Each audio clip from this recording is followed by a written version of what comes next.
In this episode, I want to talk about masks. I have a couple recommendations for you.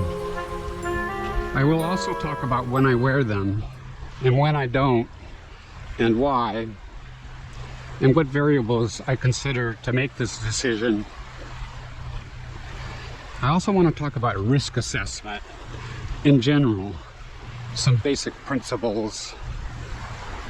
But let's begin with my mask recommendations. The first mask I want to recommend is this one. It's an Aura 9205 Plus, manufactured by 3M. I'll leave a link in the description. I like this mask for several reasons.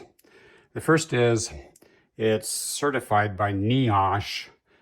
I'm not sure how to pronounce this. It's an acronym that stands for the National Institute for Occupational Safety and Health. They've certified it as N95, which is good. Another reason I like this mask is it fits well. I can put this mask on my face and run my finger along the perimeter, and I can feel it's snug all the way around. And I think this is really important. I mean, you can have a mask that's 100% impermeable, but if it doesn't fit well, it sort of defeats the purpose. Another reason I like this mask is it breathes well, surprisingly well, given how tight the seal. And this can be especially important if you're going to wear a mask for long periods of it at a time. If it doesn't breathe well, after a while it becomes uncomfortable, and you're going to want to take it off, which definitely defeats the purpose of having a mask. And I have one other reason for recommending this mask, and that is it was recommended to me by my doctor. And what he said is that this mask is used by COVID doctors, and they don't get COVID. So you have doctors and nurses who are wearing this mask in COVID wards all day long with patients who have active cases of COVID, and they don't get it. And I find that to be a rather strong testimonial. But if you're going to wear a mask for the rest of your life, you might want a couple different options. So here's another I'd like to not so much recommend as to suggest for your consideration. It's manufactured by a company called Moldex, and the model number is a 2310.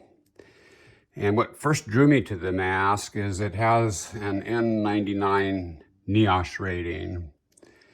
And if you take that at face value, well, an N99 mask should be more protective than an N95 mask. But I'm not sure what those numbers mean exactly. It could be that this mask is better at filtering out dust, but not as good at filtering out live viruses. So I'm kind of hoping that I get some input on this mask, actually. If you have some expertise on it, maybe you could leave a comment. I have no glowing testimonials for it, but I do have some positive things to say about it nevertheless. First thing I would say is this mask has a really good seal.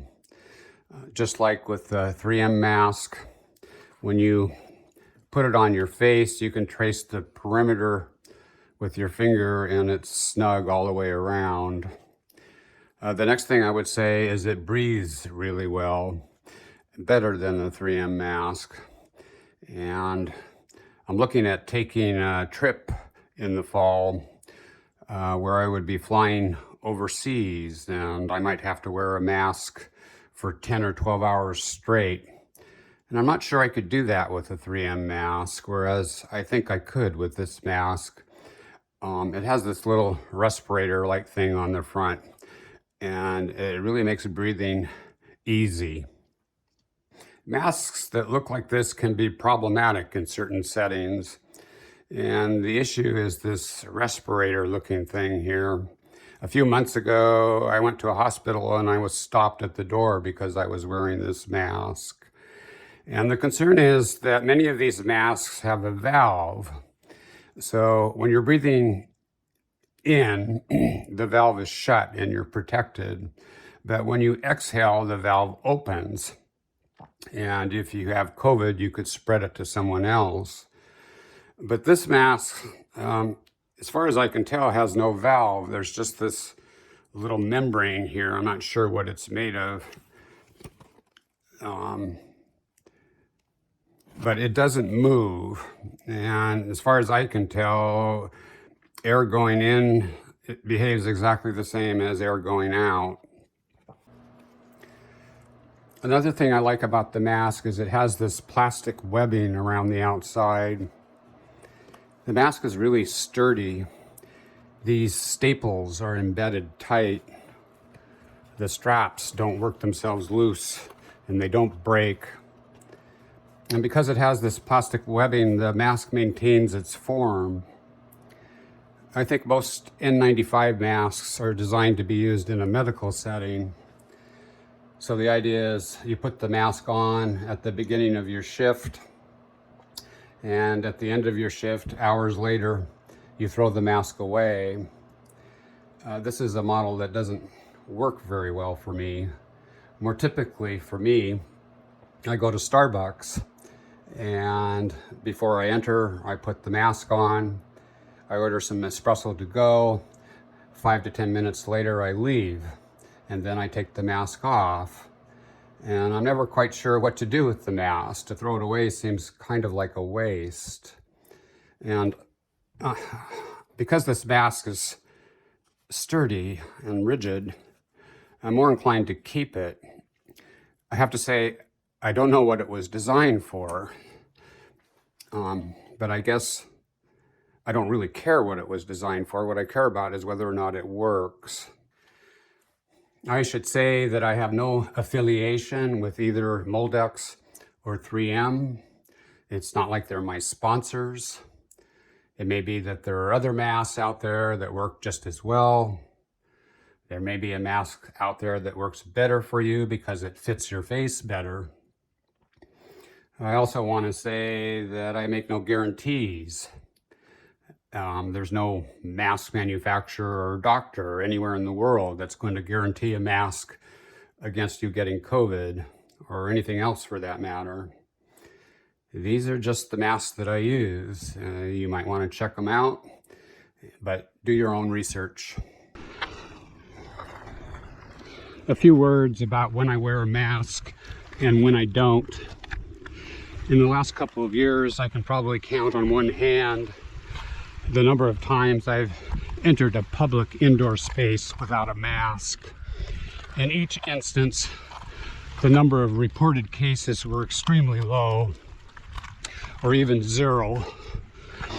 There weren't a lot of people in the space. Doors and windows were open. It was a risk I was willing to take. But today, April 29th of 2022, I don't know, I might have a hard time finding a public indoor space anywhere in North America or Europe that I would feel safe entering without a mask. COVID just seems to be endemic everywhere. And it's one of the reasons I started this series talking about masks. If you have a mask you trust, it opens up a lot of doors. There are a few indoor spaces I'm not sure I would enter even with a mask.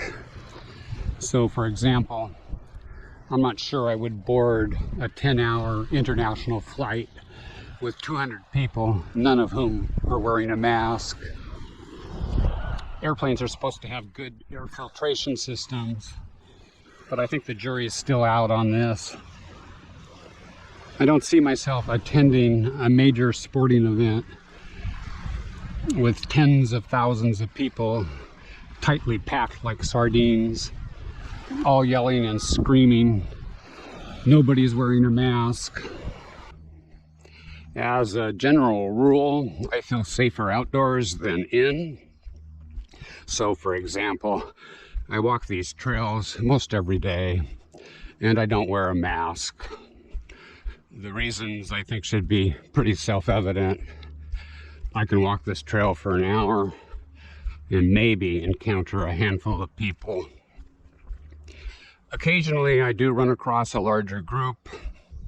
I tend to give them a wide berth, maybe hold my breath in passing, but that's about it. This is an old growth forest that sits on coastal waters. There's often a breeze. The air circulates well. If you're immunocompromised, this is about as risk-free as it gets. Here's an example of a situation where I feel uncomfortable outdoors without a mask.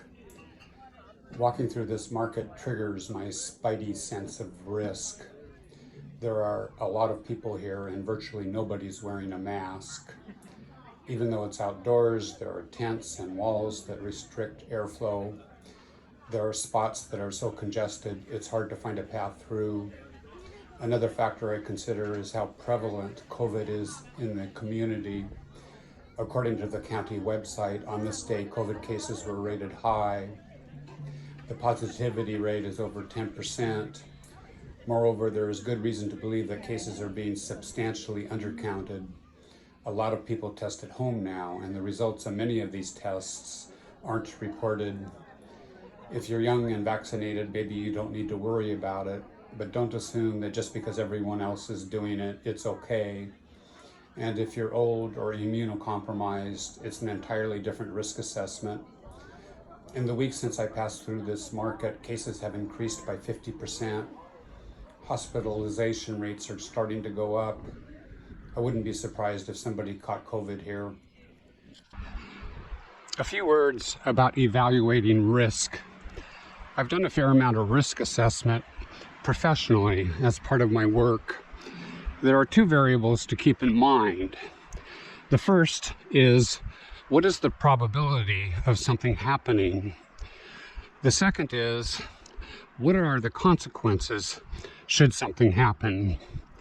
Your overall risk is the product of these two variables. With COVID, there's a whole lot of ambiguity and uncertainty in evaluating the risk of any given activity. Things seem to change day by day. I try to stay abreast of the latest and best data. The problem is everything has become so politicized. It's hard to find the signal in the noise. My own view is if your life's on the line, you should try to find the best possible expertise. So, for example, if you're evaluating the efficacy of a drug, you shouldn't be listening to a comic. You need a biostatistician who understands the principles underlying the design of randomized clinical trials, who's able to read and digest published papers and interpret the data.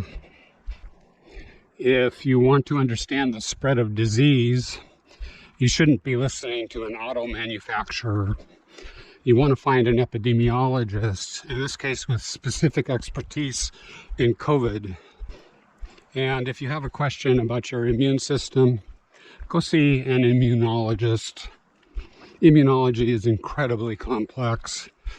I spent some time a while back trying to understand it. It's a rabbit hole. I gave up. In any event, you don't want to be listening to TV personalities. You have some of the smartest people on the planet studying the immune system for decades, and there's still all kinds of questions they can't answer. I find that to be a hallmark of good advice, actually. You pose a question to an expert in a field, and they answer, "I don't know." For myself, that builds trust. What I don't trust is someone who expresses an opinion on everything and anything in fields they have no background or training in. And they express their opinions with the greatest of confidence, with no qualification, no reservation. And half the time they're wrong, and they won't admit they're wrong. And sometimes they're dead wrong. And I can't afford dead wrong.